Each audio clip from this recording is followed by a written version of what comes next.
It's Spin 1038's Becki Miller here. Ireland's biggest talent show, The Voice of Ireland, is well underway. The live shows are kicking off this Sunday, 17th of March, and I'm talking to Voice of Ireland contestant Steve Hudson from Dublin. Hello. How are you? Really good. Okay, first of all, congratulations on getting through the blind auditions and again in the battle stages. Thank you very much. Take us back to when you decided to audition first. Why? I actually auditioned for this last year, the very first series. And I got asked the preliminary auditions in front of the producers and stuff, and they asked me to come back. They cut it down to 150 people to go onto the blind auditions, and I got asked to be one of the 150. And at the same time, I was also doing songwriting on the side, and a song that I had written got picked up in the UK by producers and a publishing house over in the UK, and it was kind of a catch-22. Do I do that or do I do The Voice? And at the time, I was very much into the songwriting, so I was like, do you know what?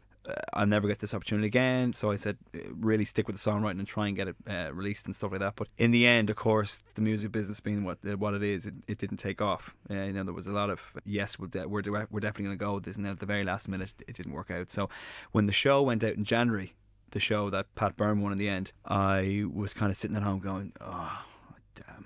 I really should have done that, because it was such a big show, and it was such a hit, and the standard was really high. But in the back of my head, I was sitting at home going, I could do that.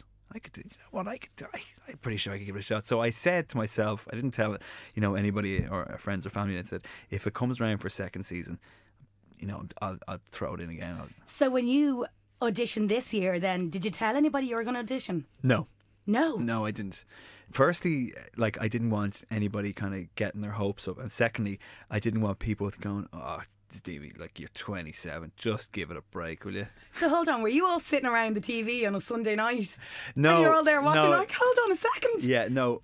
When I got the call back to go for the preliminary auditions the second time around, I went for it, and then I got a call back to say, yeah, we definitely want to see you for the actual filmed blind auditions. That's when I told the friends and family, and they were like, really? You're doing it again? And I was like, yeah, sure, why not? And they were, and I suppose in the back of their heads, they were kind of going, they were saying, oh, look, brilliant, because the show was such a big hit last year. And the second thing, they were like, oh, you're 27, look, you're your dad, you've 2 kids, just give it a rest, will you? Here, listen, you're hardly over the hill, would you relax there? Okay, so what was it like stepping out on stage for the first time? Those red chairs, jeez, they're intimidating. No, absolutely. And you know what? I was backstage, and I was about to go on, and I can't think of the girl's name. She's the kind of stage manager backstage, and she was saying to me, you all set. And I had the guitar, and I was like, do you know what? I don't think I can do this. And she was like, are you serious? And I was like, yeah, no, I can't do this. And they had filmed everything, me backstage, me interviewing with Catherine, and this had all been filmed. And I was like, no, I'm definitely pulling out here. And she was like, look, just calm down. Just what would you say to your kids right now? I was like, don't do it. So, same dad. Yeah, back out. Back up the truck. If at first you don't succeed, destroy all evidence that you tried. So she actually said to me, and she was dead right, look, this is a totally alien environment, because you're going to walk out on stage, there's going to be cameras and lights on you, there'll be 4 big chairs, with all the names in them, and then there'll be 200 eyes looking at you, but no one, it's not like, and next up is Stephen Hudson, and next up after that is, yeah, it's just, you walk onto absolute silence. You can hear your footsteps, and then you give yourself your own cue.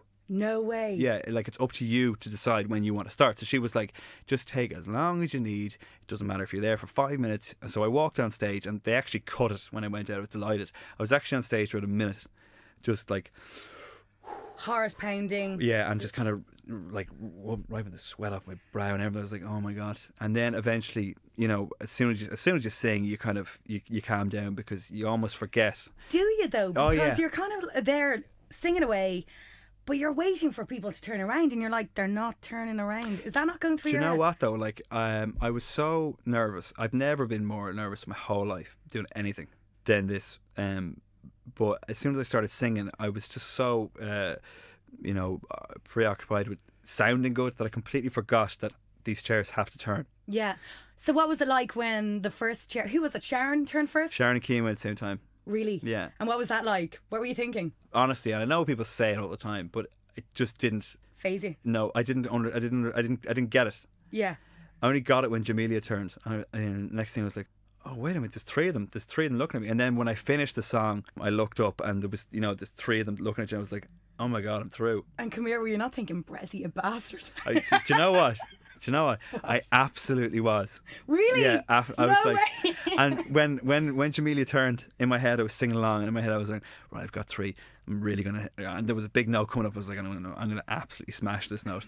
And I could see him like with his hand on the buzzer. I was like, go on. You're definitely gonna turn when I hit this note. And I hit the note, and next thing, I'm burnt. yeah, nothing. I was like, you are absolutely dead to me. And then he turned around, and of course he's gorgeous, and you're like, were you drooling over him? No, but like, but he has this look. I don't know. You've obviously watched the program. He has this look that when he turns around, it's obviously his good side. So he turns around and he goes, and then he kind of looks to the left and he kind of looks at you. He obviously knows his good side and his bad side. He's a beautiful specimen.